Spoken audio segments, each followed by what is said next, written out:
వీడియోకి గ్లామర్ ఉండాలంటే డిస్క్లైమర్ వేయాలి. అంటే ఎస్ ఆగండి ఆగండి మా బ్రోస్, మీ నుంచి నేను ఎక్స్పెక్ట్ చేసేది ఒకే ఒకటి, చిన్న లైక్ చేస్తారని ఆశిస్తున్నా.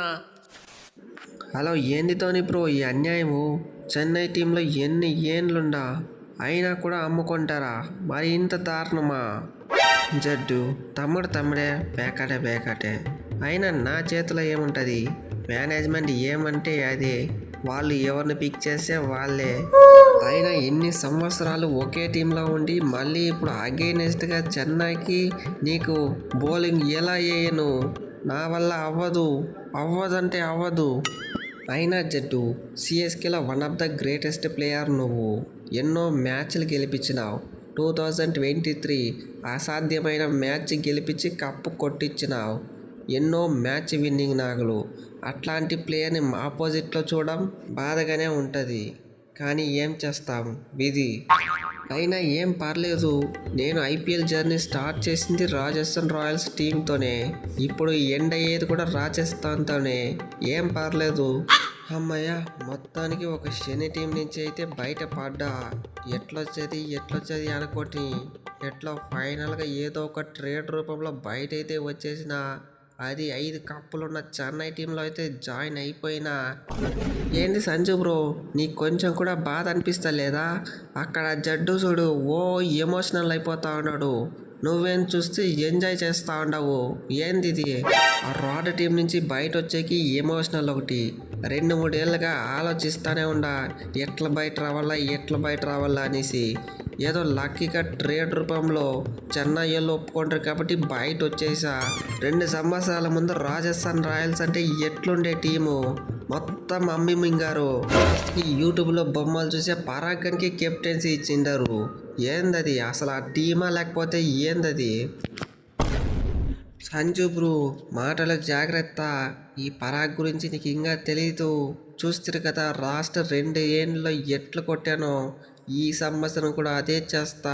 యాజ్ ఏ కెప్టెన్గా ఈ సంవత్సరం కప్పు కొట్టించి పరాగ్ పవర్ ఏంటో చూపిస్తా.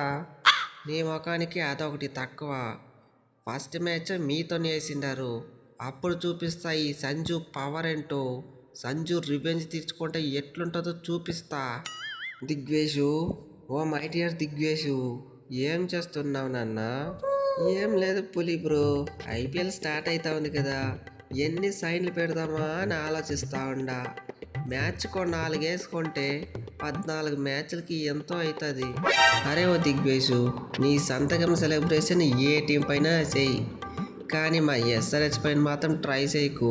ట్రై చేస్తే ఏమవుతుందో లాస్ట్ ఇయరే చూస్తే కదా. నీ పిలక కత్తిరించి చేతిలో పెడతాము. ఈసారి పిలక కాదు, గుండు కొట్టిచ్చేస్తాము. మాది ధూల్పేట, మాకి ధూళ్ ఎక్కువ. మేమైతే అక్కడున్నది కాటేరమ్మ కొడుకు ఎవరని చూడము.